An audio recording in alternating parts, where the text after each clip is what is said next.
Now, with that consideration, considering the land that it is governed by law, let's just blow it up with nukes and bombs. Let's get into Iran. Let's talk about what almost feels unreal, but is absolutely real. The war involving Iran that no one really asked for, except one favorite group. Yet we're fully in it. Over the past few days, the region has flipped from tension to full-blown military conflict. The United States and Israel launched coordinated strikes on Iran, hitting missile sites, infrastructure, leadership compounds, and other strategic military targets across Tehran and other cities. Just in the initial assaults, reports indicate dozens of high-ranking officials were killed and key facilities were damaged. The situation escalated even further with the death of Iran's supreme leader, Ayatollah Ali Khamenei, who was reportedly killed in the opening wave of strikes.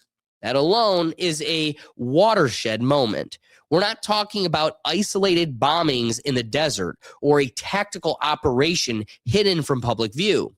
This is the removal of a head of state in a direct military campaign, loud and in broad daylight.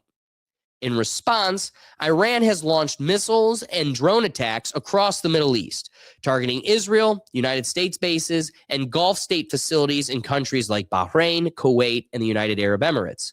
Those strikes, in turn, have drawn further retaliation from the United States and Israeli forces, creating a conflict that now stretches well beyond Iran's borders. This isn't a slow drift into geopolitics anymore. Iran has fired missiles at allied bases. U.S. diplomatic missions are on alert, and even Saudi Arabia and other Gulf states are weighing whether they should take military measures or not. The White House is publicly keeping the frame narrow, insisting this is not an endless war or another Iraq. Officials from the Pentagon and the administration say the goals remain limited: disabling missile capabilities, reshaping defensive posture, and eliminating immediate strategic threats. But there is no firm exit timeline, and military leadership has been clear that the buildup continues, and as they also flirt with American boots on the ground. Meanwhile, global markets are reacting. The Strait of Hormuz, the choke point through which a significant portion of the world's oil and gas flows, is effectively disrupted. That alone has a ripple effect on energy prices, shipping patterns, and global economic confidence, far beyond any battlefield in the Middle East. And on the diplomatic front, what makes this even more complex is that just weeks ago, there were indications of possible negotiations between the United States and Iran on nuclear issues. Some Iranian officials signaled openness to fair talks in early 2026. But in the midst of growing pressure from hawkish elements and shifting strategies from Western allies, that diplomatic window effectively closed as military action began. So here's the uncomfortable truth. We're not watching a proxy war. We're not watching regional tensions from a distance. We're watching a hot conflict involving the United States and Israeli military engagement with targets inside Iran, and Iran firing missiles and drones back across the region. It's not hypothetical anymore. Tanks aren't just on the ground in a foreign desert. Missiles have intersected with civilian infrastructure. Oil checkpoints are in jeopardy, and multiple nations, not just the primary combatants, are already drawn into the firefight. And make no mistake, this is a war that could spread. Missiles have hit allied states. United States bases are under fire. The entire Gulf region is on edge, from Bahrain to the United Arab Emirates. This was not a war most Americans woke up asking for. It wasn't debated extensively in Congress, but here we are, in a conflict that looks very different from yesterday's news cycle and may shape the global landscape for years to come. One which the president calls justified self-defense, but the question begs, does the rest of the world see it that way? What's crazy about today's topic is the public is going to be able to be the judge and jury for themselves, just simply, which has been the theme of today's entire episode. I say that because the unflattering beauty of living in the present moment is you get to have this front and center. You get to have a front row view of a war going on the other side of the world. So kind of to kick things off, I want to go to future president, Republican war hawk that keeps getting the toes kissed of both sides of the aisle and is a shill for God chose him personally. But anyway, Marco Rubio comes to the defense, and I want to see if you could pick up the little slip of the tongue as he brings up the reality of our situation. Conducted this operation with a very clear goal in mind. I haven't got a chance to see a lot of reporting. I don't understand what the confusion is. Let me explain it to you, and I'll do it once again as clearly as possible. Perhaps you'll report it that way. The United States is conducting an operation to eliminate the threat of Iran's short-range ballistic missiles and the threat posed by their Navy, particularly to naval assets. That is what it is focused on doing right now, and it's doing quite successfully. I'll leave it to the Pentagon and the Department of War to discuss the tactics behind that and the progress that's being made. That is the clear objective of this mission. The second question that's been asked is, why now? Well, there's two reasons why now. The first is it was abundantly clear that if Iran came under attack by anyone, the United States or Israel or anyone, they were going to respond against the United States. The orders had been delegated down to the field commanders. It was automatic, and in fact, it bared to be true because, in fact, within an hour of the initial attack on the leadership compound, the missile forces in the south and in the north, for that matter, had already been activated to launch. In fact, those had already been pre-positioned. The third is the assessment that was made that if we stood and waited for that attack to come first before we hit them, we would suffer much higher casualties. And so the president made the very wise decision.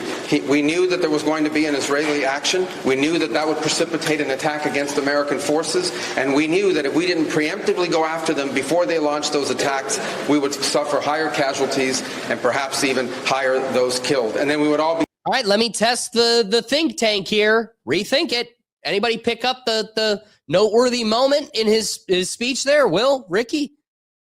No? No, I think I missed it. Yeah, he makes one great acknowledgement, which is, what's our question here? Why are we going to war? Why did you just kick off World War III? And his answer is, well, we knew Israel was going to attack them.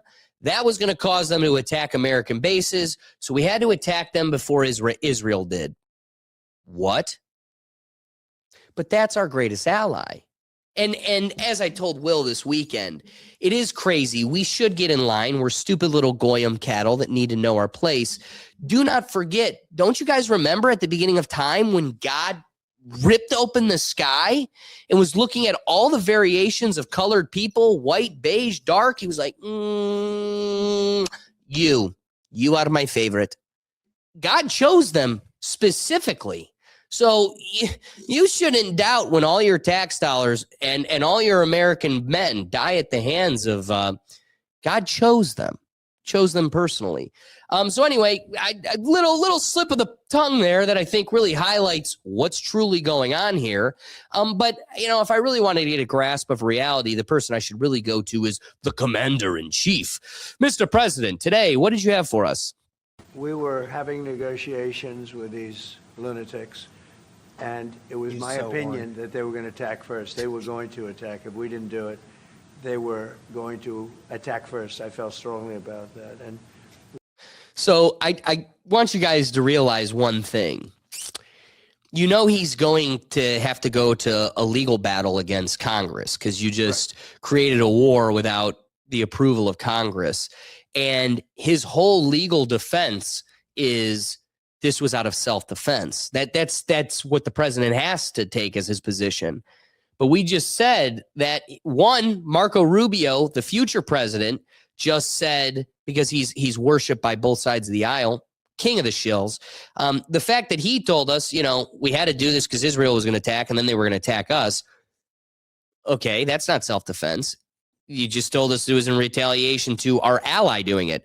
And then also the president just said, Well, I had to attack because I had enough evidence to know they were going to attack us, and I wanted to be preemptive.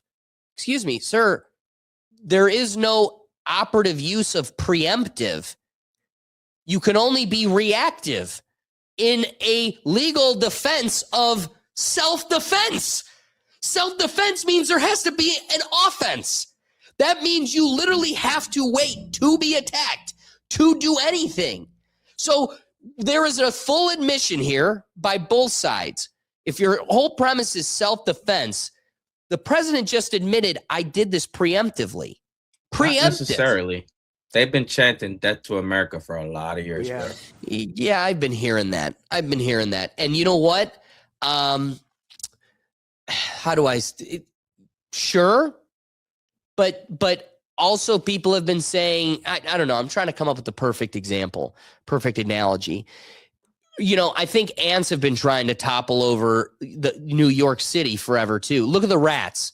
The rats are what is a rat compared to New York City? It's like you're not. If we needed to do extermination, we could. This isn't a real problem. They're rats. You know, like great negotiators, great people that do this very successfully, and have done it all their lives very successful. And based on the way the negotiation was going, I think they were going to attack first. And you can't think in self-defense. You have to know. You have to know there was imminent danger.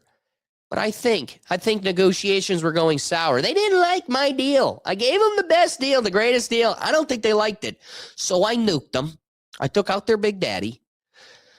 That isn't the grossest thing that came out of the president these last couple days. I saw this clip and it absolutely threw me. So again, you know, him and Pete Hegseth, the head of the War Department, they both say, we're not ruling out boots on the ground.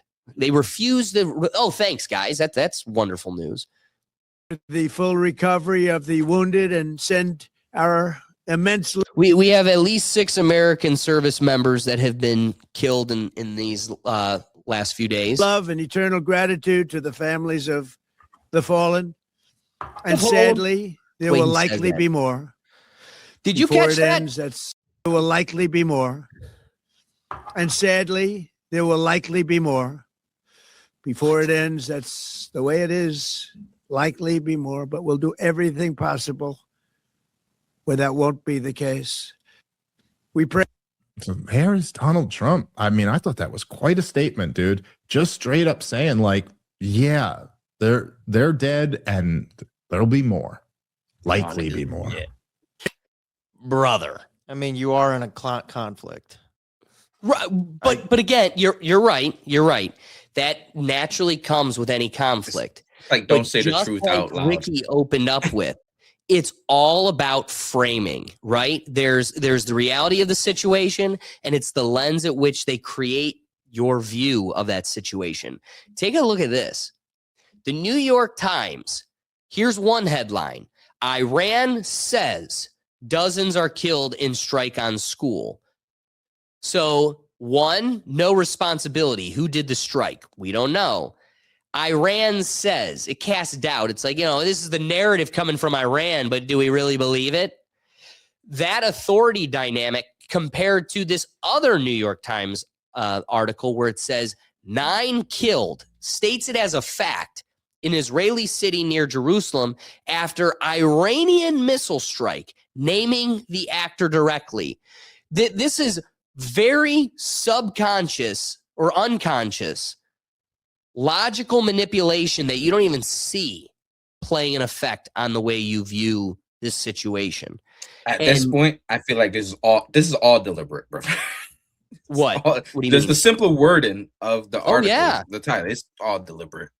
It's not it 100% is deliberate, and that's part of the problem is then you naturally, because you've heard it so much, you draw upon these narratives you hear. Like, I heard that they say death to America. Here's what I'll say. I keep seeing videos of Christians getting spit on in Israel. Facts. At what point do I get to, like, okay, you found a video of some hobo in Iran saying death to America. I know an entire country that's living for free off of my tax pay. You are taking half a paycheck every 2 weeks. So that guy that spits on Christians in Israel gets to live for free. Free healthcare, free food, free schooling, all paid for by us chumps. And were you going to say something, Ricky, or should I keep going? Oh, no, you're good. You're good. All right. I want to, so there's all these different opinions of the war and takes on the war. I want to provide a couple variability or variations of that. First, kind of a position that I'll always resonate with. A guy I like getting my political takes from in the news. I love listening to Dave Smith. This comes from Part of the Problem podcast. Be sure to check it out. Love him and Robbie the Fire Bernstein. Here is first Dave Smith's take, and then I got a little clip from Robbie the Fires. They got just two quick great points that I want to acknowledge. I think the thing that's really standing out to me, and it resonates. You know what? I got them out of order. First, I want to do Robbie the Fire second. So here's Dave Smith. I maybe didn't do as good a job as I should have in the last episode of really making this point. But I think the fact that, because now, by the way, this has been verified by a bunch more reporting. This is real. That after the Ayatollah was killed, Donald Trump, through his Italian negotiators, their conduit there, they offered a ceasefire. Like Donald Trump tried to do the 12-day war thing and take another off-ramp, but the Iranians said no. And they've been responding for 36 hours since then. And the thing that's so, I think that's a really important dynamic that has shifted. I tried to make this point on yesterday's show, but I think it bears repeating or maybe trying to make it in a better way that, when I said Donald Trump had changed the incentives for the Iranians, it's like, well, look, for all of this time, and really, obviously, this was demonstrated in the 12-day war, Iran has not wanted it. They don't want to get destroyed, obviously, right? But now they've created a situation where the Iranians go, dude, we can't do that now. Okay, it's one thing if you say, hey, we're going to bomb Fordo or we're going to take out your nuclear sites and then go, hey, you pretend to respond. Now let's make a deal. They go, okay, let's make a deal. But we're going to come in and murder your Ayatollah and his family. Now let's call a ceasefire. From the Iranian perspective now, they're like, no, then we know you're just going to keep fucking with us forever until you overthrow us. So now their self-preservation calculation is that we got to give you a black eye. We got to make sure, some people die. Now, already since then, since this war launched, there's, I think, is it 4 Americans? Their 6 now. Central Command is admitting have died. I think a dozen or so other have been injured. I think 3 people died in Austin, Texas, in a blowback terrorist attack. Oh, is just that the other day? Is that a terrorist attack? Well, look, I guess we don't have all the details yet, but he had an Iranian flag and I'm with Allah shirt on when he started shooting people up. So it was like maybe it was motivated by that. Seemed like a pretty likely indicated, but Iran really seems to not be playing around this time. All right, guys. I think there's that angle where they really don't have a choice at this point. You've created a situation where negotiation is entirely gone. And, I've been getting this from inquiries from different people online, people at work, people in my personal life. And the position I kind of approach all of these things is it comes down to the individual people. Like, what do the people want? I mean, it's the same, when we talked about Venezuela, one of the comparisons were like, what if they did that to our president? We'd be pissed. It's like, yeah, at the same time, half of us would like to have a swamp drained in our country. So, literally half the country protests Trump every time he gets elected. So what does it mean if Trump keeps using as an excuse these mobs of people that are protesting the government, and then the government's killing their protesters, thousands of them, hundreds of thousands. We got to go in and save protesters. When have we ever cared about protesters? Only when they further our ideals. So it's interesting that that's been our focus, but then nobody wants to acknowledge the mobs and mobs of people mourning the Ayatollah and finding this to be a call to war. I mean, this is a call to action. This is as personal as it gets. And the divide across the Arab world is much greater than we thought, or much greater than what the internet or propaganda and news portray to us. It isn't this 50-50 divide or even majority of people that wanted this regime change. And again, I can't say I know the numbers, but the way it continues to shake up, it seems as though the majority of the people aren't thrilled that this happened. So it's one last piece I want to at least address to fully flush out the opposition. Here's now Robbie the Fire from, again, Part of the Problem podcast. Definitely got to check it out, but I think he makes a great point too. I think the thing that's really standing out to me, and it resonates from your comments on the last episode, is just that Donald Trump is now the old Republican Party. It's all the people that we voted against and had no interest in as the, establishment politicians are the people that are taking a victory lap on the news stations, speaking for Trump. And you're like, This is what Trump was here to do, was to thwart you guys, because we all hated you guys and we hated this stuff. And now we're back. You guys are in full control. Come on. Cruz interview, and he's talking about briefing Donald Trump the day beforehand.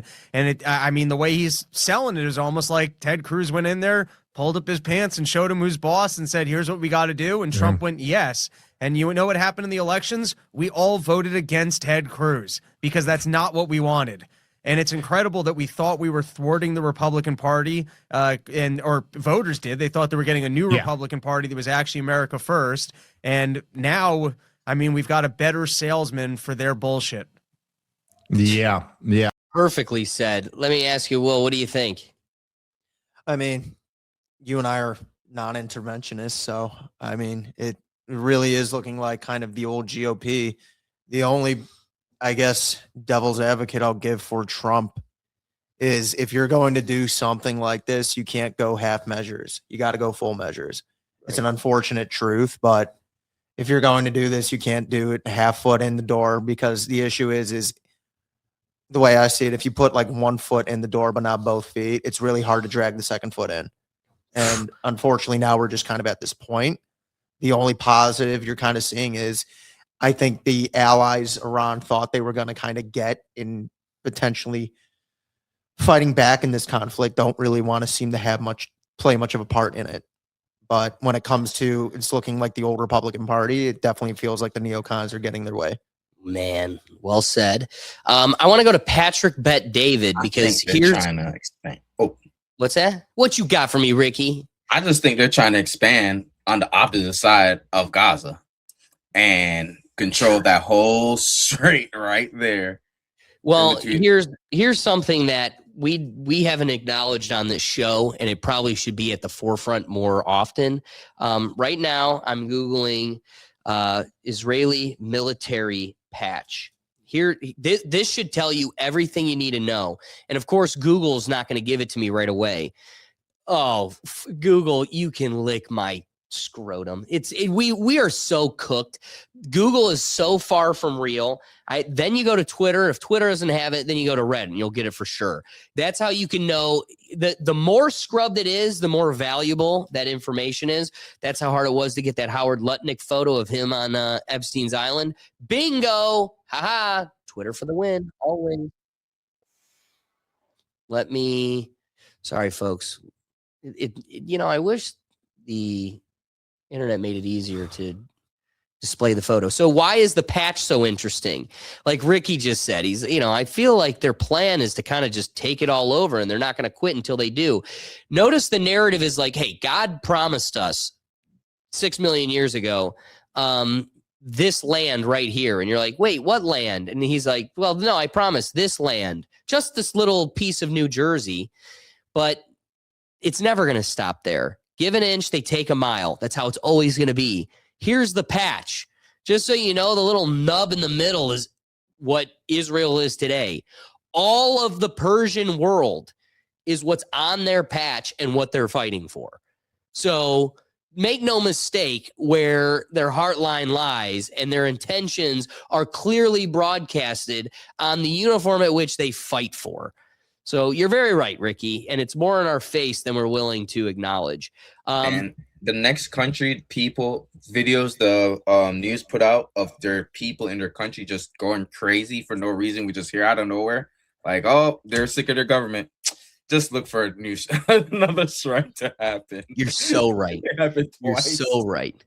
Hey, yeah, so here's Patrick bet David, and you know, maybe there's a yes. Is he probably a bit of a shill for the system and the narrative? Yes, but at the same time, he is a good voice of reason, and it's good to hear the other side and have some balance. And I do think he raises some valuable considerations.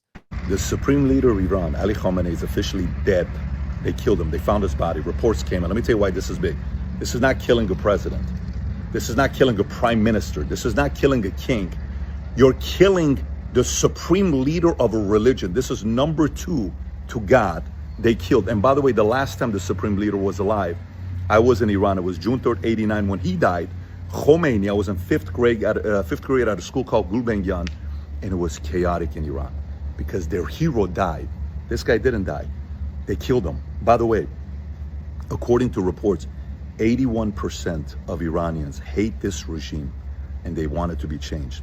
Not 61%, not 51%, not 31%.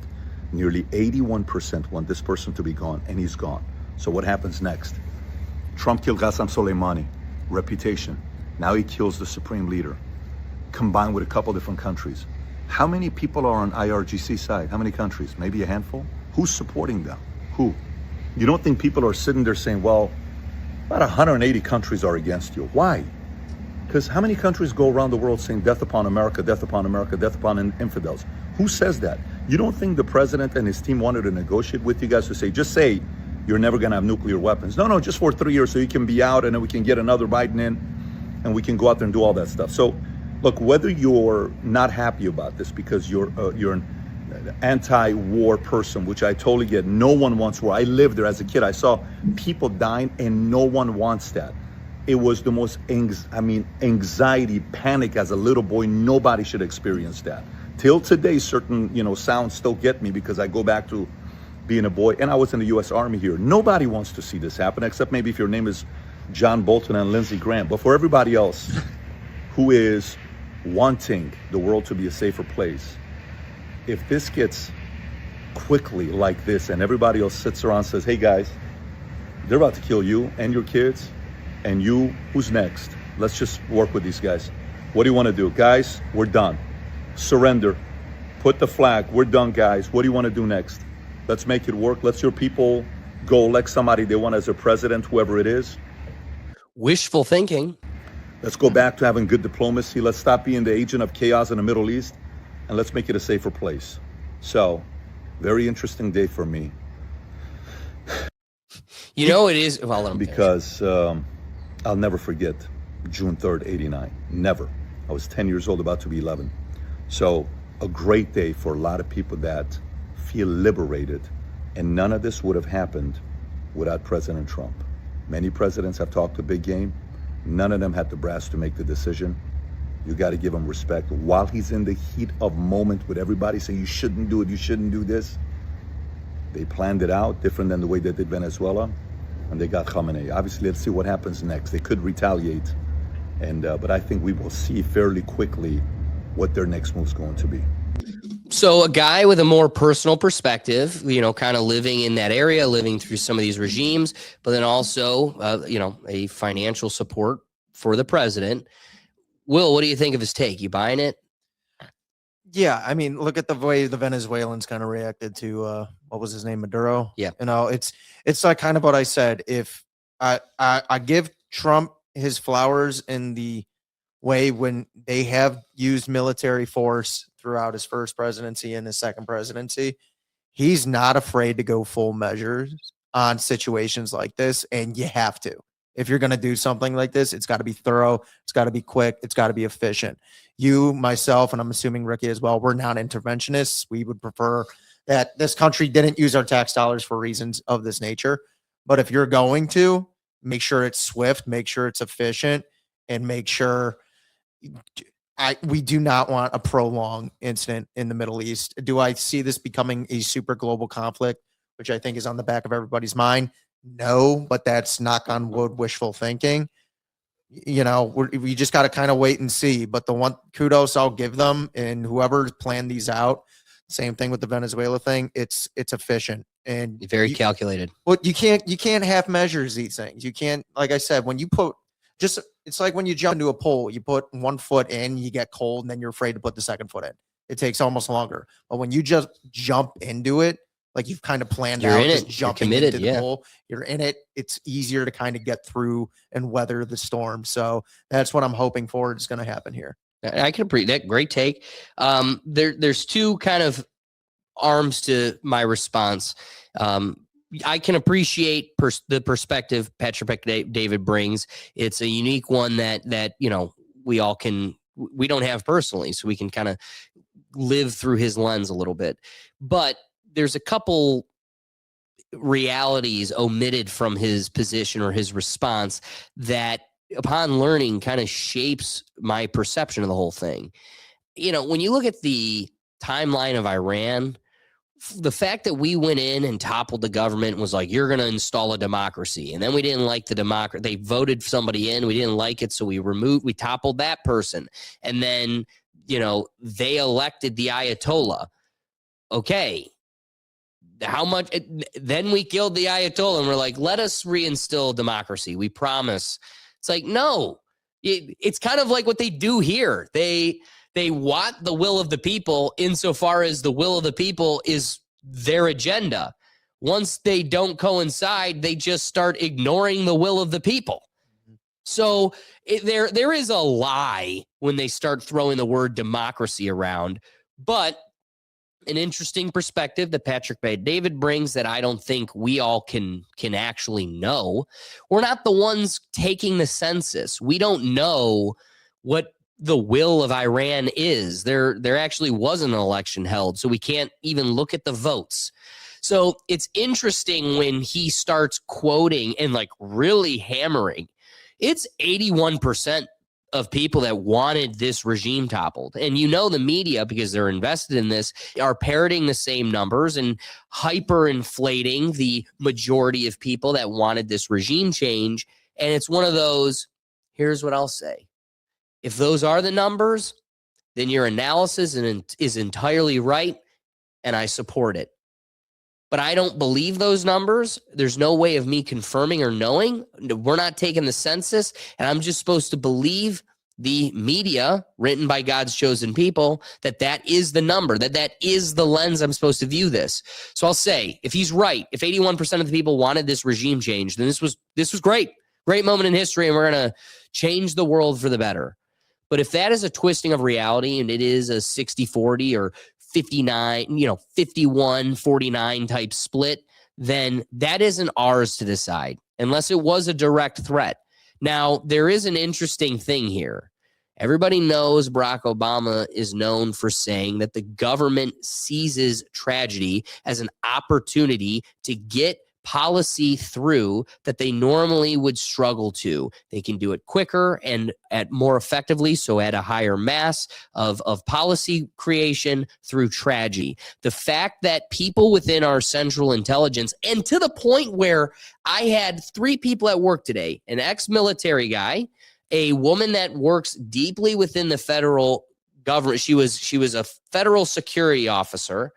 The fact that people are telling me at work that they heard it through their, nobody's on the central news network anymore. Everybody is getting it through their own either personal network, people they know, or the independent interweb of information. People are getting it from different corners of the internet. But the consensus is that, and I really implore people to go check out Sean Ryan. There's this woman, I wish I could find her name, but one of the more recent episodes, he has this lady from the Central Intelligence Agencies, and she is brilliant.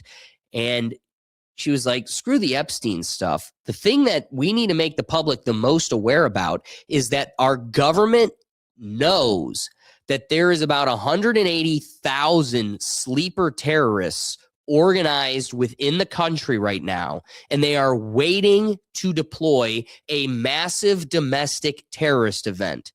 And I personally, it's all conjecture. I'm going to pull a page out of Candace Owens' podcast. This isn't fact. This is my personal opinion, and this is my podcast, so I'm allowed to have it.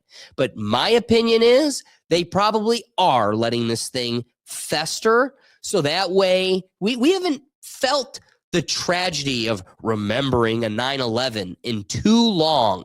And they need to remind us, they need to humble the American public that we need to have those fears in our heart, and that we need to look over here, look at the birdie, swack. And this is exactly what they're going to do. We're going to totally forget about Howard Lutnick laughing on Epstein Island, and we're surely not going to fight going to Iran if we allow a sleeper cell network to attack us internally. And so this may never happen, and you can write it off as just conspiracy loony crap as always. But I will say, if and when it does, remember where you heard it first, and then also remember who also would have known and allowed it to happen to you. So I think it was Benjamin Franklin that said, those that forego what is it? Account. Oh, now I really want to, I got to have it now. Benjamin Franklin, safety, deserve none. I'm going to say it. The famous quote, those who would give up essential liberty to purchase just a little bit of temporary safety deserve neither liberty nor safety. And it is a crazy reality that we're marching up. Couple things though, maybe there is some weight to Patrick Bet-David's number. 80% of the 81 people wanted this regime change. Check out how crazy this is. The Ayatollah's regime taped an American flag at the entrance of a major Iranian university and watch all of the students go out of their way to respect the American flag and not step on it. University in Iran. The American flag was. Look at this. Like you're going to see people like literally stop and go around it. So this governmental attempt at look at this. Leave it. That is pretty fascinating. Yeah. Like you don't get that in here. an American university, they'd start dancing on it. Yeah. But an Iranian university, there's enough respect to truly avoid it. That is so sad. And you're right on that comment. Right? It's crazy to think about. But I want to ground us in a little bit of reality, because part of living in this present world is getting to experience war in 4K just from your couch. So here is some missile bases in the UAE, American bases that were struck by missiles. A couple bongos, that brings some peace to the whole situation. Boop, boop, boop. This is crazy. Just casual. What I keep thinking about is, imagine being like, this guy's just driving down the street. He's driving to work. Or the people that are in a luxury hotel watching a luxury hotel across the street get wrecked. I do have one thing I'd say about Iran, and I'm just thinking. Here's Bahrain. What's that? Right, like I'm thinking again. Look at that whole hotel. Just if you're Iran, you were hoping that after the initial attacks, you would get not just sympathy from their allies, Russia, China, but support, on the ground support. And both, to no surprise, both of them decided we'll give moral support, but we're not putting military around them. At some point, Iran's going to run out of resources to continue this skirmish. Probably. You know, they just. I could imagine you get that's what I mean? definitely, you know, a consideration within the plan is how much do they, but we are really underplaying the resources of Iran. I think we've been so conditioned to downplay the severity of the sand people that anybody that comes from that area, we just like, yeah, but it's just crazy sand people. Like, you know, this is of the sand people, this is the most sophisticated. So like, watch what Iraq and Afghanistan did to us and know that this is it to the nth degree. And they're trying, just like when we lived it the first time, they're like, this is not, literally Dick Cheney said this at most will be weeks, not months. And then we literally heard Trump repeat the same thing as if it was a trigger memory to, we've lived this before and we're pulling the same playbook. But dude, again, imagine being in a UAE hotel and like, this is outside your room. I'm actually so scared. I'm in JVC right now and I can see. Oh, no. This is insane to live. Can't everyone just to live chill through. out? The biggest concern is that people. Dog, imagine all those girls that took them Dubai trips seeing this shit. Loud explosions. Here's the like one in thing back. I will say, because about your point, I did read an article that we have completely sunk their navy already. Wow.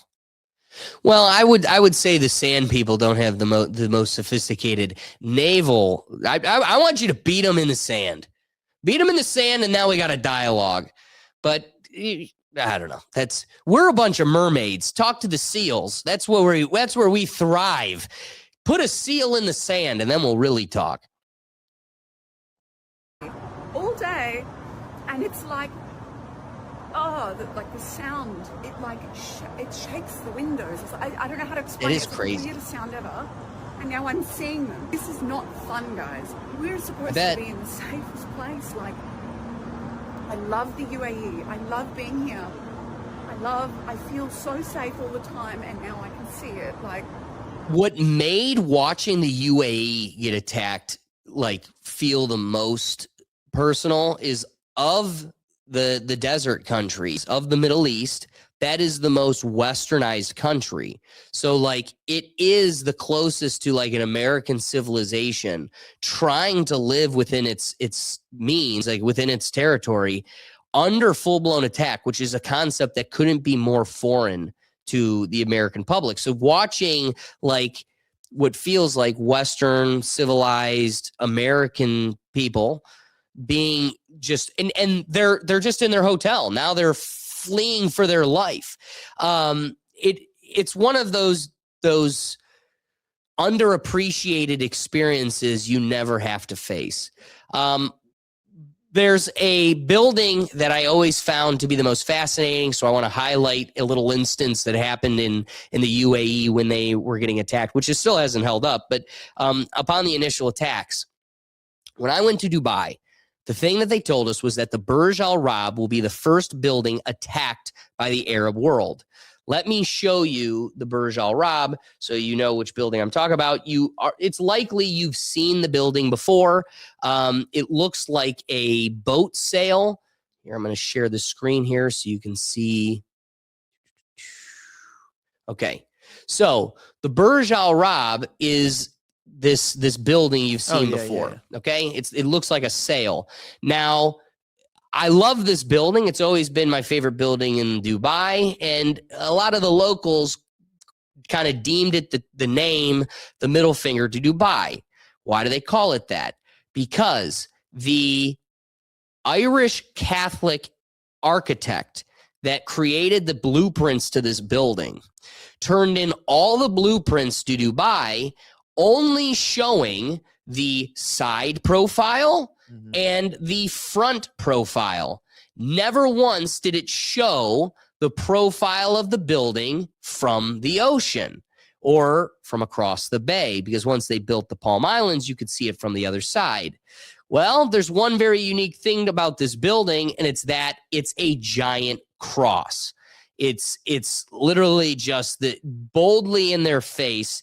They didn't notice that this one of the most expensive hotels in Dubai, one of the most luxurious buildings built in their territory, is a giant cross. And so one of the things they always said is that this will for sure be one of the first buildings attacked by the Arab world when they try to invade Dubai.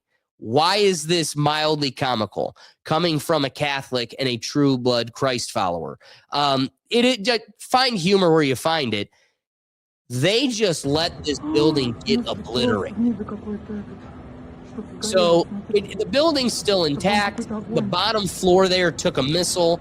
I was struggling to find the original impact videos that we had earlier. So this is a little bit of the aftermath, but there's a giant hole burning in the bottom of it. It got hit by a missile. So they let this building just get smacked. And then not even minutes later, the tallest building in the world, the Burj Khalifa, had a missile headed right for it. And without hesitation, here it comes, and intercepted. Oh no, it's going to take the biggest building out in the world? Where's it at? Come on now. Look, boom. Like a little firework. So it is funny that they're like, they could have stopped it. But they were like, nah. Oh no. Did the big cross by the Irish Catholic get hit? Oh, too bad. Well, you're definitely not getting the tallest building in the world. I just love the very quick intercept. The technology we have today is just fascinating. I really don't have much else. We could bore each other for hours with the videos of the people cheering, the people crying, the attacks. It's here, it's developing, and I don't think it's going away. Whoops. Ricky, let me flip it to you. Any wrapping thoughts? Hey, I feel like the sand people that run America, the one that run America, because they're all the Middle East, so and they're all cousins. I feel like they're trying to do what happened to them back in the past to this group of people, and just slowly taking territory and just growing as you showed the patch. And hey, I'm shivering my quivers over here. It's crazy. Okay, maybe I need to go sign up or something. See this firsthand. Hey, they'll happily let you go fight their fights. They'll take that sign up. I do want to, I for the sake of clarity, Candace Owens' clarity, I do need to point out that they want to be ancestors of the Sand people, but we need to keep them humbled in the reminder that they are European descendants that have wiped history and lying about their actual ancestry. If God chose anybody, it was the Palestinians. And that's why they need to blur their background and make it seem as if they are descendants of the Sand people and ancestry. Because once you start unpeeling the reality that they are truly European and it's stolen valor, well, that really changes the narrative. Will, any wrapping thoughts? On this, not particularly, man. I just want to see how things play out. That's fair. That's fair. It's all just speculation at this point. I'm just praying people stay safe and for honestly just a quick affair. Yeah, if anything, I hope lack of very low number of life lost, and hopefully it goes quickly. Well said. So after everything we've broken down tonight, the strikes, the retaliation, the regional fallout, here's the part that matters most. This isn't just about Iran. This isn't just about Israel. And it isn't just about the United States flexing military power. It's about what happens when decades of tension, proxy conflicts, sanctions, covert operations, and nuclear brinkmanship finally stop simmering and start exploding in real time. When a conflict escalates to the point where leadership figures like Ayatollah Ali Khamenei are removed from the equation, you're no longer in the realm of strategic messaging. You're in the realm of full-blown regime change. That kind of disruption doesn't just change military posture, it destabilizes entire power structures internally and regionally. And once missiles start flying across borders and energy corridors like the Strait of Hormuz are threatened, this stops being a regional story, becomes a global one. Oil markets react. Shipping routes shift. Alliances get tested. Countries that thought they were spectators suddenly find themselves choosing sides. The real question isn't just how did we get here? It's what's the exit ramp? Because wars don't end just because someone declares limited objectives. They end when incentives change, when either side believes escalation costs more than de-escalation. Right now, the danger isn't just battlefield losses, it's miscalculation. One misread signal, one strike too far, one retaliation that pulls in another nation. History shows us that conflicts often begin with leaders saying, "This will be quick, this will be contained." History also shows us that wars have a way of outgrowing the intentions of the people who start them. So whether you supported the initial action or opposed it, whether you see it as necessary deterrence or reckless escalation, we are now in a moment where strategic patience matters more than chest-thumping rhetoric. Because once a war becomes normalized in the public mind, it becomes easier to sustain and harder to end. And that's the part nobody asked for.